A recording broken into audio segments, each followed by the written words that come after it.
I had a spinal cord injury suffered on October 16, 2010. We were actually playing the Army Black Knights. I was running down the field on the fourth quarter in the kickoff at MetLife Stadium here in New Jersey, and I put my head down the wrong way, thinking it wasn't going to be in the tackle at all. And unfortunately, the crown of my head went into the back of his shoulder blade because my teammate got down there and his body the guy got tripped up and his body twirled in the air, and that's what caused my accident. I remember being on the ground, I couldn't move and I couldn't breathe, and honestly, it was the scariest moment of my life. Wow. Yeah, I mean, what's going through your mind in that moment? I mean, your interview on Ed's Milet's show, that you kind of felt like you were going to die in that moment, right? I did. I'm sitting there. I'm like, is this the end of me? This is the end of my life. I'm laying there. I can't move. I can't breathe. I have the trainers asking me all these questions. All I'm worrying about is breathing. My head coach comes down, looks at me, tells me I have to pray. And honestly, when he says that to me, I'm thinking my life is over. And at one point, I did close my eyes on that turf, and I said, God, take me at ease. This is it.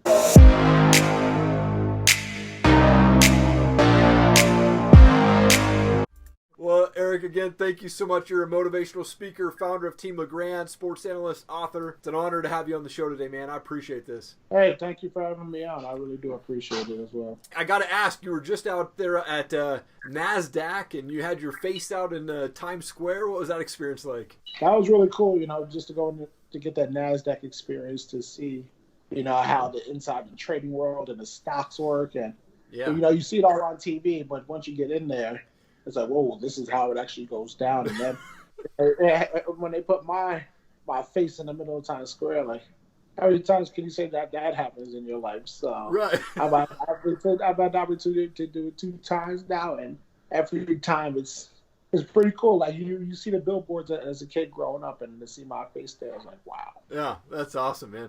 Well, we'd love to go back a little bit. For those who don't know your story, what happened to you when you were playing football there at Rutgers University, man? I had a spinal cord injury suffered on October 16, 2010. We were actually playing the Army Black Knights. I was running down the field on the fourth quarter in the kickoff at MetLife Stadium here in New Jersey, and I put my head down the wrong way, thinking it wasn't going to be in the tackle at all. And unfortunately, the crown of my head went into the back of his shoulder blade because my teammate got down there and his body the guy got tripped up and his body twirled in the air, and that's what caused my accident. I remember being on the ground, I couldn't move and I couldn't breathe, and honestly, it was the scariest moment of my life.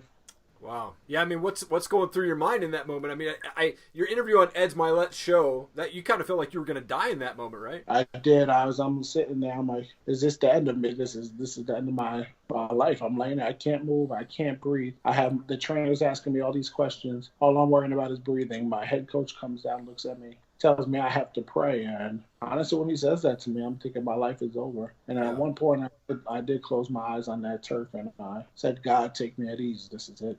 Wow, man. But you now have done work with Christopher Dana Reeve Foundation. You've raised over $1 million for that foundation, which is awesome. You were a participant in the Neuro Recovery Network. What was that experience like? Well, the Neuro Recovery Network is a treadmill where they have 2 people on your legs walking you and one on your waist, but you're in a harness on a treadmill that's holding up my body weight. And honestly, it's the best recovery, I should say therapy that I've had during my recovery so far, because I did over 500 sessions on that treadmill. I regained back the ability to be able to sit up on my own and balance, not perfectly, but be able to balance myself on my own. My blood flow got better. I kept some muscle. My bone density was great. Just being able to stand up and walk on that treadmill, because it's just natural movement. The body doing its natural thing. And honestly, it has helped me so much in my recovery. Man, that's amazing. And just a few months back, you just launched a cornhole tournament there in your hometown. Again, raising money for your foundation there. How did that go, man? It went awesome. You never know what to expect when you're first launching an event.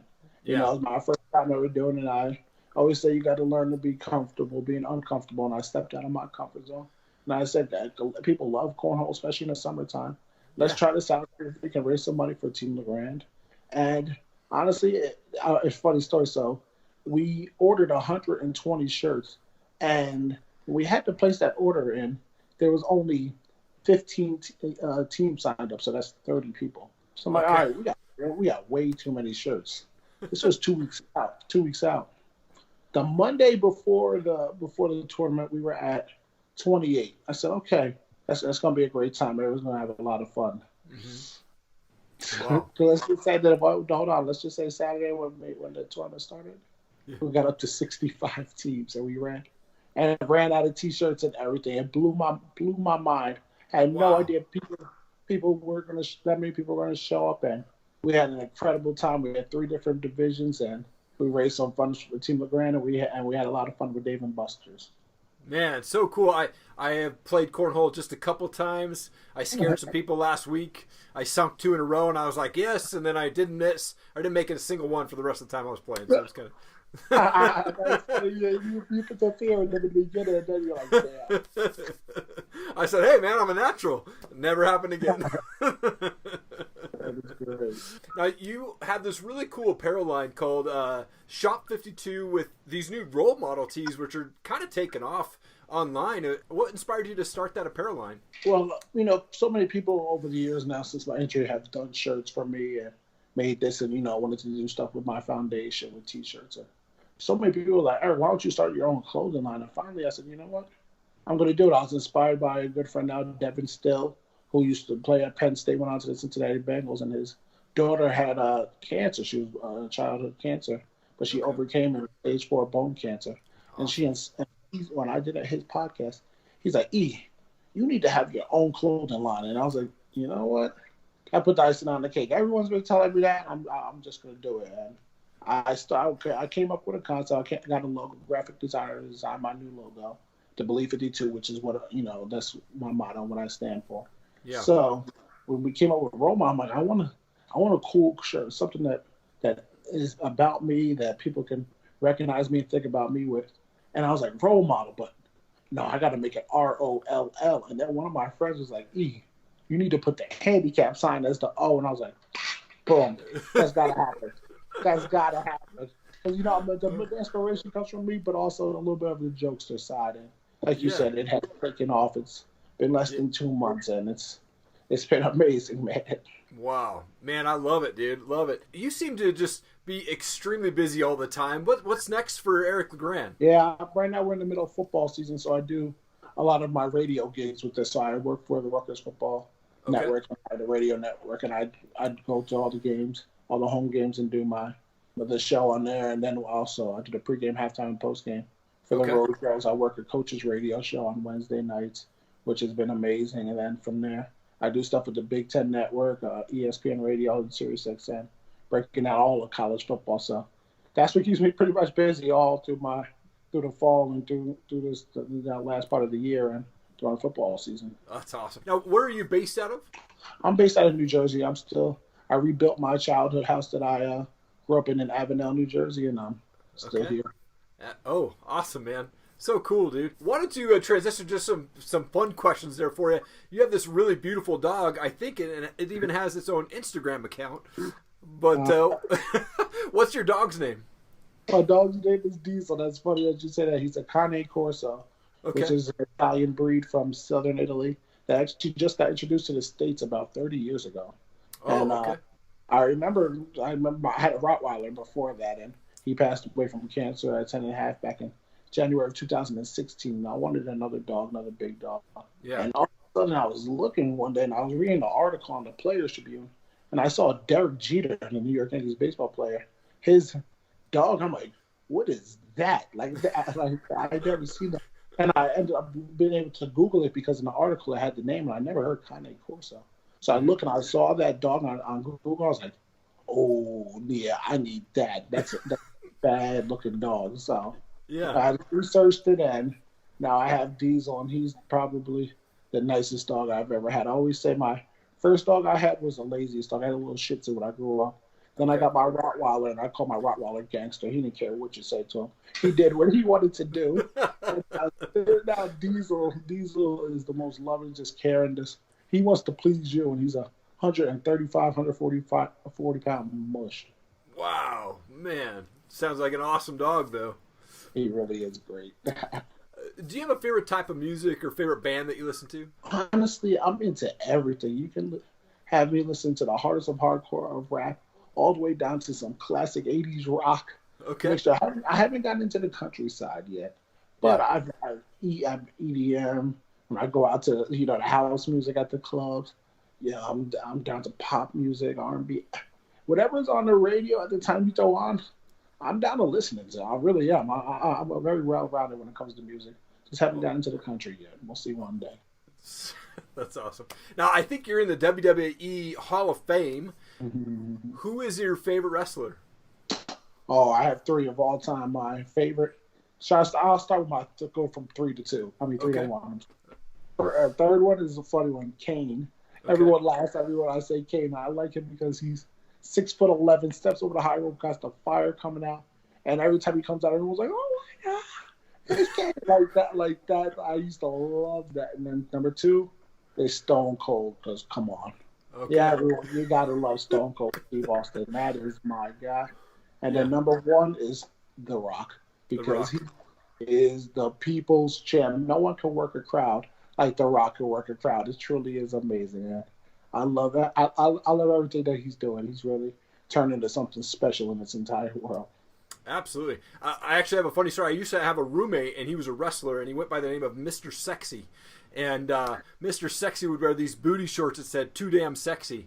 And one time he said, "Hey, Erik, come out and do the music for our event because our guide can't show up." So this was back in 2003 where I actually had physical discs that I had to put in this machine. And I had the paper track. It said, okay, play track 11 when this guy walks out. And so I hit play, and it starts playing South Park's Blame Canada as my roommate is walking out to the cage. And he was guest referee for that night or for that match. And I thought, oh, maybe that's just the music for him. And the ref looks at me, and he's going like this. He's telling me, cut it. And then so I quickly realized I made a mistake, and I put in the real song. Well, the whole promotion is ran by a bunch of Canadians, so everybody in the crowd's just like booing me. What a story right there. With all the Canadians, I had no idea I was going to be there. Never got invited back. I don't know why. But I'm sure. But so you've met a ton of celebrities. Is there anyone that you ever met that you were just like starstruck? Well, let's just say I haven't met him, but I was in the presence of him twice, and that's Michael Jordan. I don't know why I froze with him. Like I said, I've met a ton of celebrities. I've been around, and usually when I make eye contact with them, they either realize who I am or they know something. What's up, and then you come over. Michael Jordan. I remember being down in the basement of the Barclays Center in Brooklyn, New York, and I remember he comes out of this Escalade. His whole family gets out first, and then boom, Michael Jordan's right there, and I'm looking. I'm like, and I want to roll over there. And I remember he looks at me, and then I'm like, and I didn't like usually I'd be like, hey, and I froze. I was like, and he turned around and started walking up the hallway.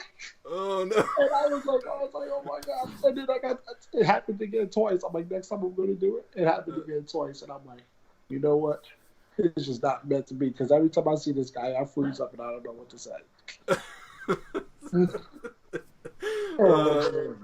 Well, someday I hope that comes true for you, man. Wanted to give an opportunity to just give a shout out to anybody you'd like on the video. If you wanted to give a shout out to family or friends or whoever, the video is all yours, man. Well, I'm glad you said that. I do want to give a shout out to my family, my friends, and my supporters that never even got to meet me before. But when a situation like this happens to me, a lot of times you can either give up, which a lot of people do, or you can fight the battle. And I've been fighting it since October 16, 2010. And the community of people that have believed in me and supported me and wished me well and just want to do anything to see me smile. I can't thank them enough, because honestly, they keep me going. They keep me motivated, and this is the reason why I am where I am today. Man. Erik, it's an honor to talk to you, man. You are a world changer, brother, out there inspiring and motivating tons of people. Thank you so much for your time, man. I appreciate it. Absolutely. Thank you. Thank you so much for checking out the show today. I wanted to just take one quick second of your time to point you to erikallenmedia.com. I have a ton of free and paid content on our resources tab. Click on that. Tons of books, tons of websites you can go check out. Some secret websites in there as well for you. But listen, I am available for hire for anything from product videos to content videos, review videos. I do a lot of how-to and explainer type videos, box opening videos for brands. I also do laser engraving for anything that's wood product. So if you need some, coasters made or fun tags or something like that, shoot me a DM. Happy to help you out. You can check out some of my work on our YouTube channel there. Really appreciate you checking out the show today. Thank you so much for your time. Have an amazing day.